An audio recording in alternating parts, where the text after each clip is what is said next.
Hello students, आज हम लोग करेंगे न्यूमेरिकल्स और वो न्यूमेरिकल्स बेस्ड होगा इलेक्ट्रिकल कैपेसिटेंस पर।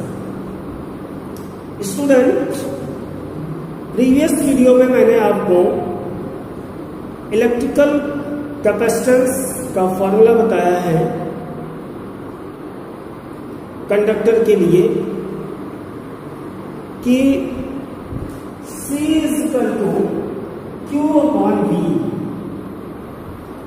where Q is the charge and V is the potential of conductor।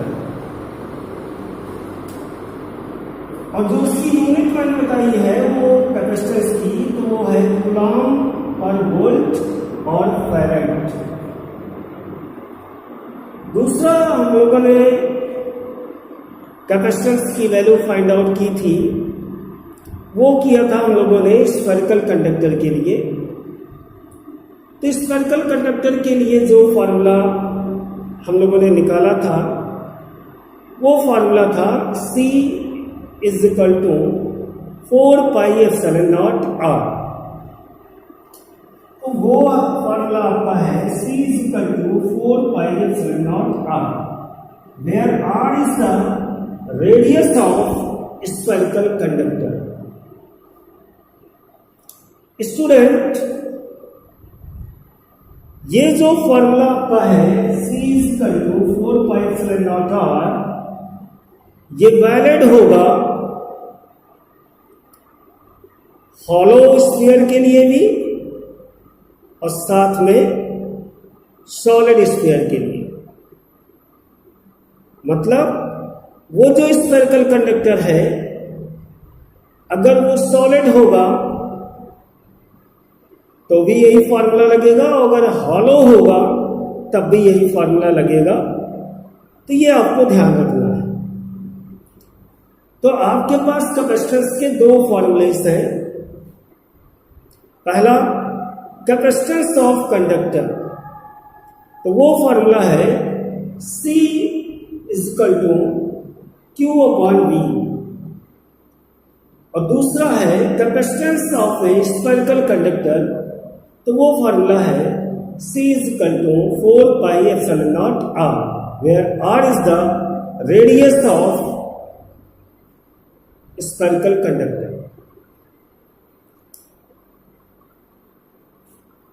और आपको ये भी पता है कि कैपेसिटेंस की जो यूनिट होगी वो यूनिट फैराड होगी। तो हम लोग फर्स्ट न्यूमेरिकल करते हैं कि हम लोग क्या करते हैं कि अर्थ को कंसीडर करते हैं एज ए स्फेरिकल कंडक्टर। मतलब अर्थ को एक स्फेरिकल कंडक्टर मानकर हम अर्थ की कैपेसिटेंस को फाइंड आउट करेंगे और देखेंगे कि अर्थ के लिए कैपेसिटेंस की वैल्यू कितनी है। तो स्टूडेंट्स, आपको पता है कि अर्थ की जो रेडियस है वो है 6400 किलोमीटर। तो आपको रेडियस पता है अर्थ की। अब हम अर्थ की कैपेसिटेंस की वैल्यू को फाइंड आउट करेंगे।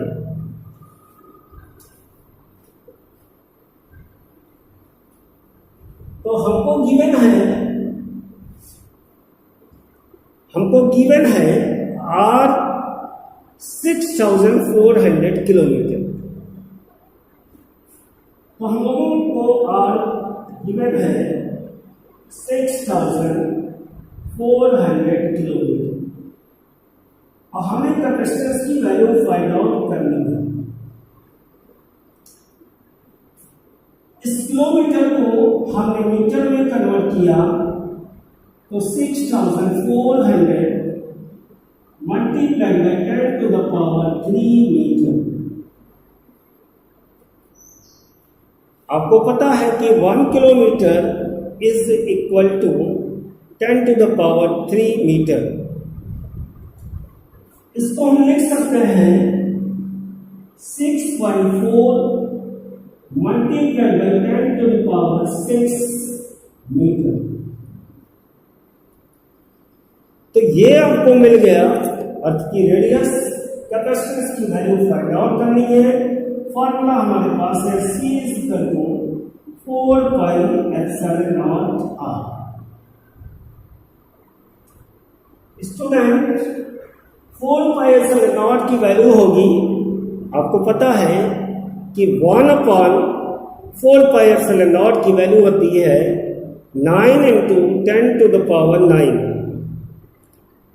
तो इसका मतलब 4 पाई एप्सिलॉन नॉट की वैल्यू होगी 1/9 into 10 to the power 9। तो यहां पर हम लोगों ने 4 पाई एप्सिलॉन नॉट की वैल्यू पुट करते हैं तो होगा 9 into 10 to the power 9 into radius कितनी है, तो रेडियस है 6.4 into 10 to the power 6। Unit आपकी हो जाएगी कैपेसिटेंस की फैराड। इसको जब हम सॉल्व करेंगे तो आएगा 6.4/9 into 10 to the power -9। आप न्यूमरेटर में ले जाएंगे तो ये -9 हो जाएगा, तो ये हो जाएगा 6 - 9। इसको मैं C equal to 6.4/9 into 10 to the power -3 farad. जब आप इसको डिवाइड करेंगे 6.4 को 9 से, तो ये आएगा 0.711 into 10 to the power -3 farad.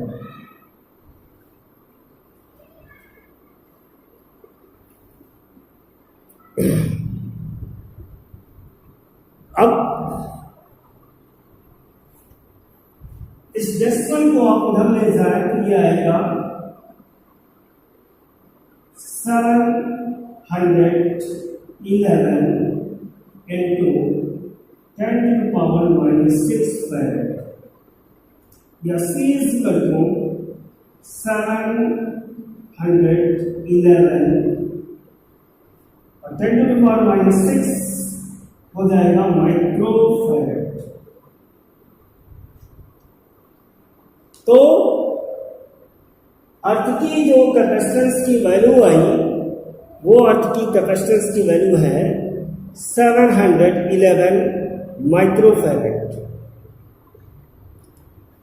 तो इस कैलकुलेशन के करने का उद्देश्य केवल इतना ही था कि हमें आपको ये बताना था, जो ये फैराड यूनिट है कैपेसिटेंस की, ये यूनिट वेरी बिग यूनिट है कैपेसिटेंस की। मतलब farad is a very big unit of capacitance. Student, अब हम आपको एमसीक्यू क्वेश्चन के लिए कुछ बताएंगे। तो मेरा क्वेश्चन ये है कि एक कंडक्टर है और उस कंडक्टर पे चार्ज Q है, पोटेंशियल V है और कैपेसिटेंस की वैल्यू C है। अगर कंडक्टर पर चार्ज को हम डबल कर दें तो उस कंडक्टर के कैपेसिटेंस पर क्या इफेक्ट पड़ेगा, या हम आपसे कह सकते हैं कि उस कंडक्टर के कैपेसिटेंस की वैल्यू कितनी होगी। तो क्वेश्चन आपको समझ में आ गया होगा कि हमने ये कहा कि एक कंडक्टर है और उस कंडक्टर पे चार्ज Q है, पोटेंशियल V है और कैपेसिटेंस की वैल्यू C है। चार्ज को हम क्या कर रहे हैं, डबल कर रहे हैं। तो कैपेसिटेंस पर क्या इफेक्ट पड़ेगा? क्या कैपेसिटेंस भी डबल हो जाएगी या कैपेसिटेंस की वैल्यू कितनी होगी? ये मेरा क्वेश्चन है। तो स्टूडेंट्स, मैंने आपको बताया है कि charge is directly proportional to potential, मतलब Q is directly proportional V, क्योंकि Q is directly proportional V, इसका मतलब ये हुआ कि अगर कंडक्टर पर चार्ज इंक्रीज होगा तो उस कंडक्टर के का पोटेंशियल भी इंक्रीज होगा। अगर हमने चार्ज को डबल किया तो इसका मतलब उस कंडक्टर का पोटेंशियल भी डबल हो जाएगा। तो हम लोगों ने ये माना फर्स्ट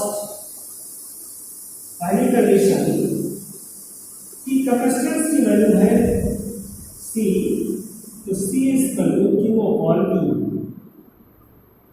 अब हमसे क्वेश्चन में ये बोला गया था कि चार्ज को डबल कर दिया जाए तो उस कंडक्टर के कैपेसिटेंस पर क्या इफेक्ट पड़ेगा या वैल्यू कितनी होगी? तो मैंने कह दिया कि चार्ज डायरेक्टली प्रोपोर्शनल है किसके? पोटेंशियल के। तो इसका मतलब ये हुआ कि अगर कैपेसिटेंस की वैल्यू हमने C' मान लिया और अगर हमने चार्ज को डबल किया तो 2Q किया तो पोटेंशियल भी डबल हो जाएगा। क्यों? क्योंकि चार्ज और पोटेंशियल डायरेक्टली प्रोपोर्शनल है। इसका मतलब चार्ज अगर हमने डबल किया तो उसका पोटेंशियल भी डबल हो जाएगा। तो 2Q/2V, तो 2 से 2 क्या हो गया? कैंसिल। तो C' इक्वल आ गया Q/V। This is the equation number 7। तो from equation first and second हमें क्या मिलेगा? हमें ये मिलेगा C इक्वल C', मतलब कि उस कंडक्टर के कैपेसिटेंस पर कोई इफेक्ट नहीं पड़ेगा। चार्ज अगर डबल होगा तो उस कंडक्टर का पोटेंशियल भी डबल हो जाएगा। तो ये आपको याद रखना है। इसी क्वेश्चन में दूसरा आपसे कह सकता है कि अगर कंडक्टर का पोटेंशियल डबल कर दिया जाए तो उस कंडक्टर के कैपेसिटेंस पर क्या इफेक्ट पड़ेगा? तो अगर पोटेंशियल डबल हो रहा है तो इसका मतलब उस कंडक्टर पर चार्ज भी डबल हो रहा है। अगर चार्ज डबल होगा, डबल करेंगे तभी उस कंडक्टर का पोटेंशियल भी डबल होगा। क्यों? क्योंकि Q is directly proportional V। तो अगर हम चार्ज को डबल करेंगे तब भी कोई इफेक्ट नहीं पड़ेगा उस कंडक्टर के कैपेसिटेंस पर, और अगर हम पोटेंशियल को डबल कर दें तब भी उस कंडक्टर के कैपेसिटेंस पर कोई इफेक्ट नहीं पड़ेगा। तो ये दो MCQ क्वेश्चंस आपको याद रखने हैं।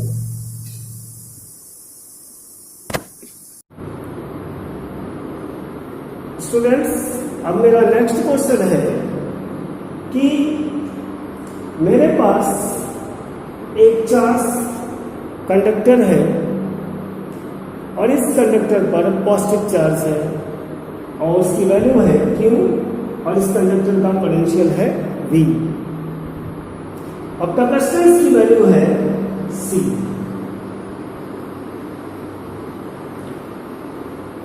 इस चार्ज कंडक्टर के पास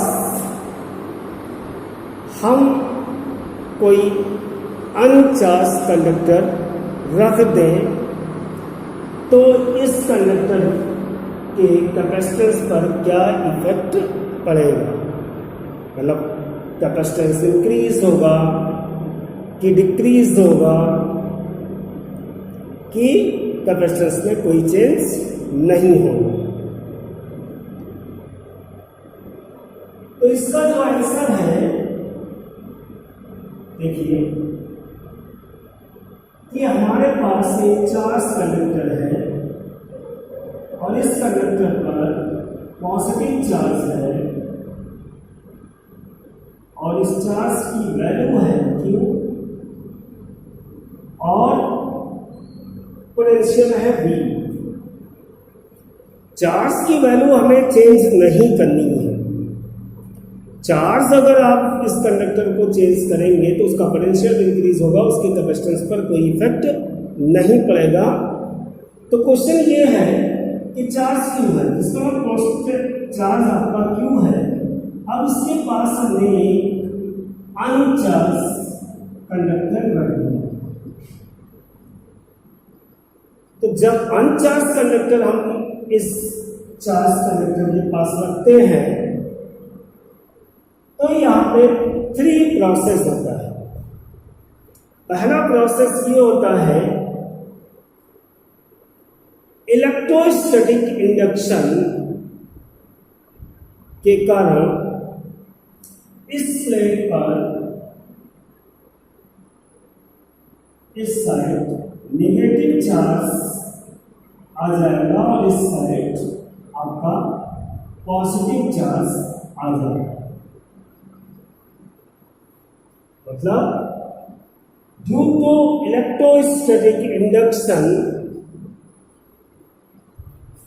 जो आपकी दूसरी प्लेट की तो दूसरा कंडक्टर था, इस पर इस साइड नेगेटिव चार्ज और इस साइड पॉजिटिव चार्ज आएगा।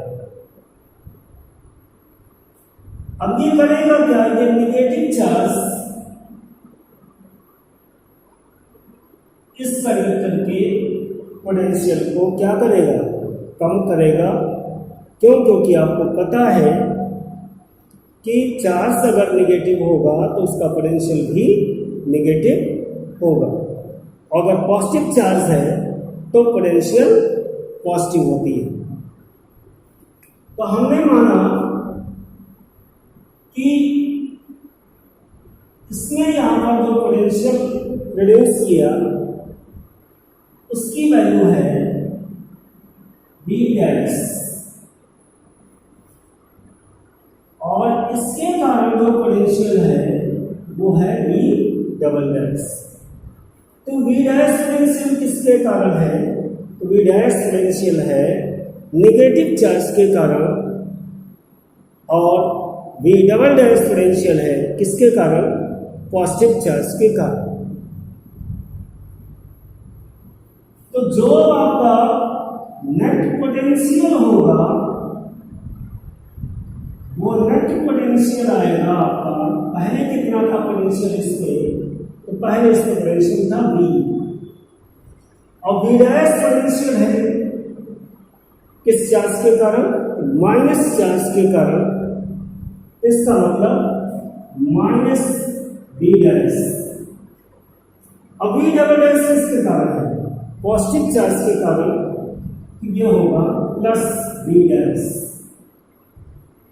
तो इस अनचार्ज कंडक्टर को रखने पर जो आपका नेट पोटेंशियल होगा वो नेट पोटेंशियल की वैल्यू होगी इस पूरे सिस्टम की, वो होगी V minus V dash plus V double dash.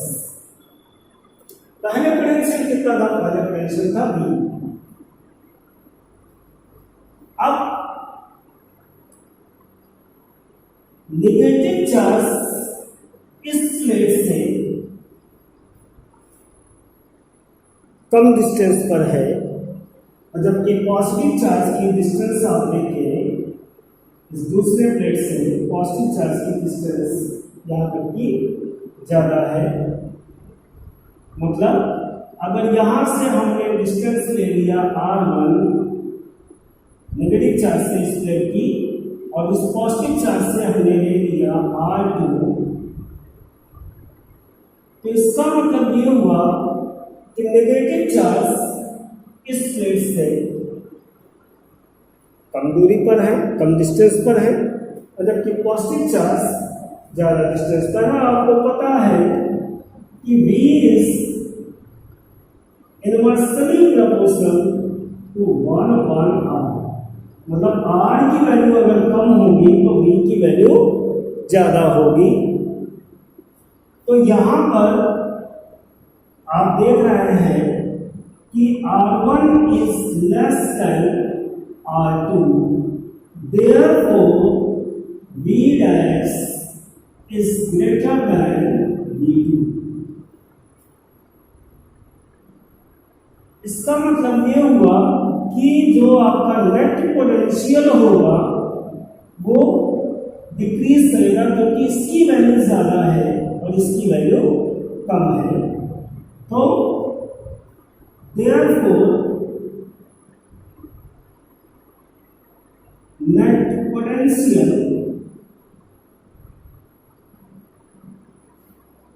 decreases।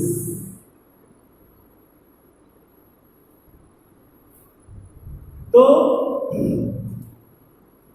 जो इस कंडक्टर का पोटेंशियल था वो V था, शुरू में V था, लेकिन जब हमने अनचार्ज्ड कंडक्टर इसके पास रखा तो इलेक्ट्रोस्टैटिक इंडक्शन के कारण इस प्लेट पर नेगेटिव चार्ज इस साइड और इस साइड पॉजिटिव चार्ज इंड्यूस हुआ।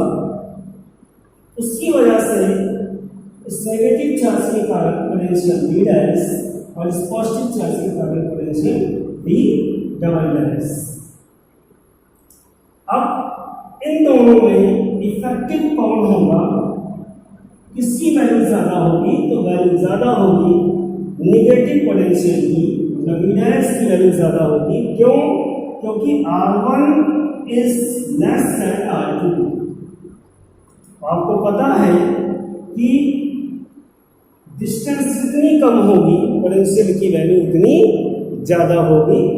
इसका मतलब V dash is greater than V2, therefore net potential decreases।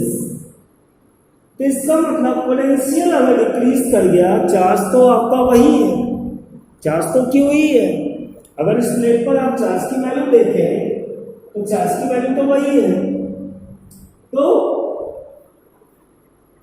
हमें पता है क्योंकि चार्ज क्यों कांस्टेंट है तो हम कह सकते हैं 1/V। तो यहां पर पोटेंशियल इंक्रीज हो रहा है, इसका मतलब कैपेसिटेंस इंक्रीज हो रहा है। तो हम बोलेंगे कि capacitance of conductor increases, capacitance of conductor increases। तो आप याद रखिएगा, क्या याद रखना है कि अगर हमारे पास कोई, तो याद रखिएगा कि हमारे पास अगर कोई चार्ज कंडक्टर है और उसके पास अगर हम कोई अनचार्ज कंडक्टर को प्लेस करते हैं तो पोटेंशियल की वैल्यू रिड्यूस हो जाएगी और कैपेसिटेंस की वैल्यू इंक्रीज हो जाएगी।